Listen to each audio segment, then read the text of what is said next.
Another nocturnal predator that is rarely seen by the casual visitor is the scorpion. 11 different species of these arachnids can be found in the lower canyons. Diplocentrus bigbensis was discovered in 1967. This is a large scorpion that is shiny black in color with dark reddish legs. It is a desert dweller that may reach up to 3 inches in length and burrows beneath the ground during the daylight hours. 2 species that are not known to occur elsewhere in the United States have been found here. The second endemic scorpion to the lower canyons is Syntherodes chrysosaurus. It has an overall dull yellow-cream color with brown back and seldom exceeds more than 1.5 inches in length.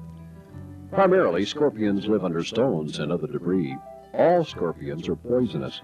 The venom is injected into its prey by means of a stinger located at the very tip of its tail. There are no deadly scorpions in the lower canyons, although any venom can be dangerous if the victim has an allergic reaction. Some late summer and fall wanderers that you are likely to encounter in the side canyons and tributaries of the river are the tarantulas. These hairy, giant spiders are harmless to humans, but their large size makes them one of the most feared arachnids. They reach full size in 4 or 5 years and have a lifespan of up to 15 years.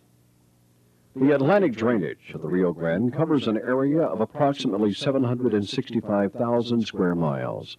51% of this is within Mexican territory, while the state of Texas drains approximately 24% of the total. These drainages create immense canyons as rainfall on barren hills and valleys gather in ever-swelling rills and streamlets, which are funneled down narrow chasms toward the river. With tremendous power, these flash floods can move large boulders and carry huge sediment loads, depositing them at the confluence of the canyon within the Rio Grande. This phenomenon creates the majority of the rapids in the lower canyons, and the rapid at Sanderson Canyon is no exception. At river mile 698, Sanderson Rapid is a rated Class 2 and is very similar to the San Francisco Rapid. The current runs into the bluff on the Texas side, and big rocks are in the channel along this wall. The best approach to this rapid is from far right to avoid hitting the undercut wall. Sometimes there's enough water to form a shallow channel that follows a sandbar on the Mexican bank, enabling the rapid to be bypassed completely. At lower water levels, the entire rapid is extremely shallow, forcing a boatman to make a run down the center while fighting the current to keep off the wall.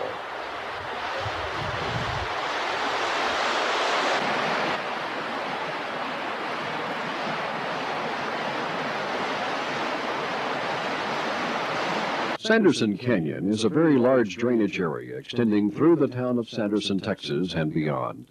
Diversion dams in and around the town are attempts to keep the flooding from washing the town into the canyon. Sanderson was named for a railroad foreman and has been a railway terminal since the opening of the road that is now Highway 90. The last rated rapid in the lower canyons is Arroyo Agua Verde Rapid. This Class 2 rapid consists of a rock garden outwash that can be really rough at low water. The current runs directly into the wall on the Mexican side as the river turns to the northeast. A large rock on the Texas bank creates a strong cross current at the beginning of the rapid. This rapid is best run just to the left of the center to avoid the submerged rocks on the right and the difficult currents on the left. The rapid is named after the settlement of Agua Verde, which lies a short distance to the south in Old Mexico. After the rapid, the river turns abruptly to the right, and the river gauge on the Texas side comes into view. The river gauge consists of 60 feet of corrugated culvert, which rises from the river with an instrument house at the top. It is interesting to note that floodwaters reached the top of the instrument house during the November flood of 1978. 50 yards downstream, a concrete ramp leads to the takeout at John's Marina. This area is also known as Dryden Crossing, a common Indian ford, and a lesser-known branch of the Comanche War Trail. Today, the Rio Grande is only a shadow of its former self. The majority of the water from this once proud river is used for agriculture long before it reaches El Paso.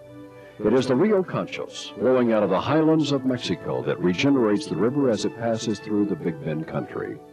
Even the Rio Conchos is controlled in Mexico by the Granero Dam. Releases of water flow through the irrigated valleys of eastern Chihuahua before pouring into the Rio Grande at Presidio, Texas. In 1964, it was reported that the Rio Conchos supplied 18% of the Rio Grande's total flow. And it makes one wonder at the former magnitude of the ancestral Rio Grande that frightened its early explorers with its boundlessness and enormity. Today, the grandeur of the great river still thrives in the lower canyons of the Big Bend. This is the best river trip in Texas in terms of isolation, scenery, and adventure. It covers over 83 miles of river flowing through rugged desert canyons.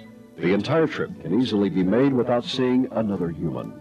This is true wilderness and the last Texas frontier, the magnificent lower canyons of the Rio Grande.